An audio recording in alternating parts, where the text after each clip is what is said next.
Hello, Jim 12's here. Today is Friday the 16th of June 2023, and today I would like to give you a review of, if I can get this without light on it, Solzhenitsyn's Cancer Ward. A review of this book by Alexander Solzhenitsyn, this particular copy printed in 1974, and I'll also, while I'm holding up visual aids, show you this book, which again is very hard to see in the light, is Gulag Archipelago by Alexander Solzhenitsyn. I read that earlier.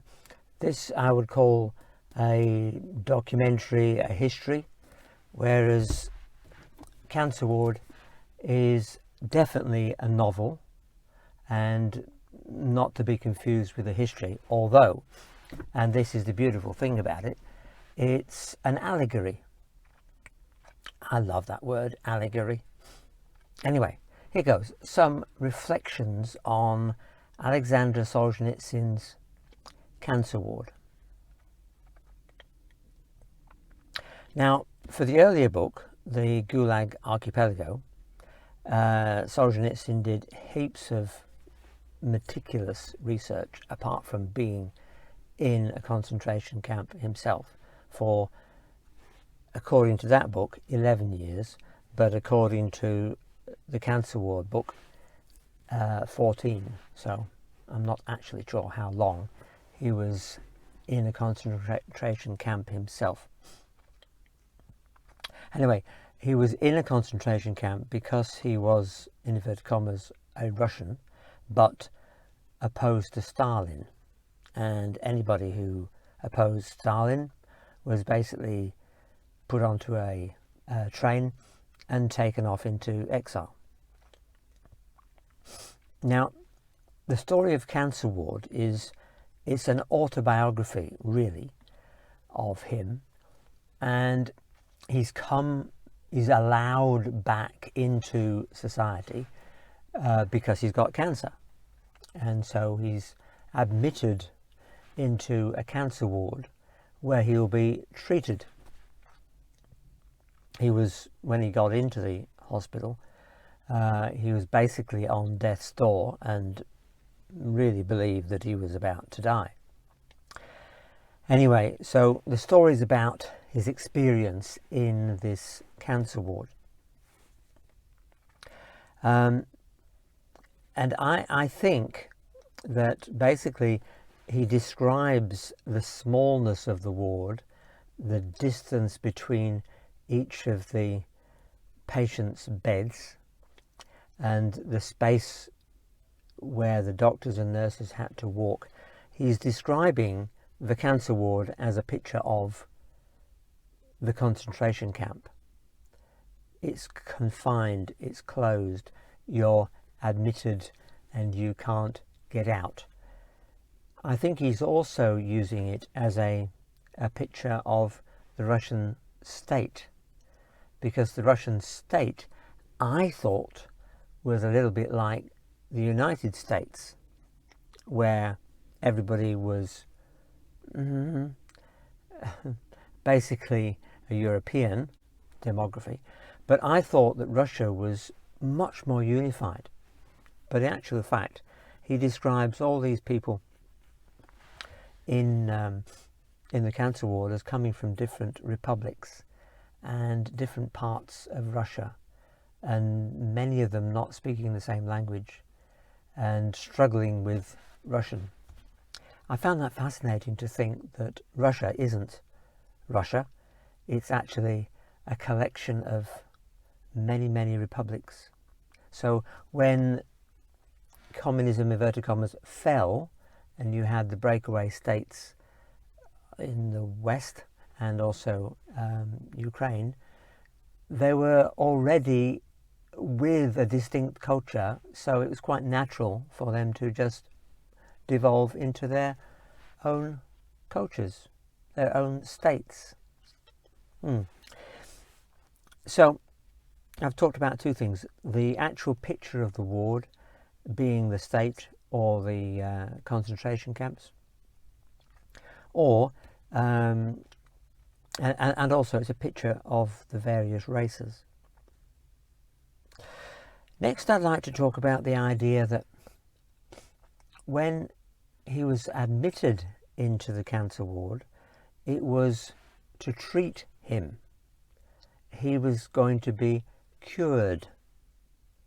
And I think that is an amazing allegory of what the Russian state were trying to do to the exiles. They were going to treat them and make them well. So basically the end of, they were going to be treated or cured. Lovely analogy that is. I want to talk to you about, there was a huge section on the radiation treatment that the inmates received, and it's as if it was the early days of radiation treatment for cancer. We're talking 1950s, 1960s was in Solzhenitsyn's mind when he was in this ward. And the radiation rays, the X-rays, were being directed obviously at the cancerous cells, but the whole idea is that a lot more was being killed in the surrounding cells of the body, and the, if you like, the collateral damage, while the cancer was removed. So it's as if your whole body is transformed, killed, as the cancer is being attacked. So, and there was a lot of talk of the operatives of the X-ray machines who were arguably less than careful with their exposure to the X-rays themselves, and they developed cancer. I find that a strange thought that they would. Then there's a big section on chemo and what was chemo, and I never realized this, but according to the book, basically chemo is hormone therapy, and the result of being injected with the hormone therapy is that you lose your virility. And so Solzhenitsyn is tussling with one of the nurses who has to administer this drug, and basically saying, trying to get a confession from her that, does it really? And if it does, then I'll pass on the chemo. But is he allowed to pass on the chemo? And depending on who's in charge at the time, he may or may not be allowed to get away with not having chemo. The description in the book was absolutely breathtaking. I'm not a good reader, actually, but I found the prose, the style, captivating. He strung stories together, if you like, pictures, paintings of different scenes, different aspects, and even though it's a very long book, 500 odd pages, if I'm not much mistaken, 569 pages, it was a relatively easy read. I'm finding that hard to say, but it was.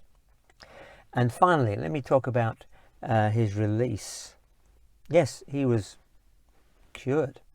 He had to go back for checkups, or so he was told, but he said he wasn't going to. He was released from the hospital, and it was as if he was born again. He was walking the streets, going on the trams, going about life with the outside people. And all these years have gone by, 15 maybe years, and the world had moved on. He didn't recognize many things, but he did recognize some. And towards the end of the book, he describes a visit to the local city zoo and sees the birds and the animals all caged up. And again, there's another allegory, but this time he's on the outside of the cages, looking in and surmising what the creatures are feeling like inside their cages. Anyway, he eventually gets on a train where he's going to travel for about 48 hours in a sleeper. It's the end of the book. He describes getting onto this train. Amazing, where he's going to sleep for as much as he can. But basically, he's on this train going back to a town which arguably is a town in his mind. He's travelling back to this town, but as a different man. And is he going to be free, as in really free, when he gets there, or is he still going to be in exile, but this time of his own making? It's a fascinating book. I encourage you to have a read, and I haven't given too much away, I don't think, but I hope it's an encouragement for you to read, and also to think about the society that you live in, that I live in now, in 2023, wherever we are on this planet. Are we free? To what degree are we free? That is a very good question. Thank you, and bye for now.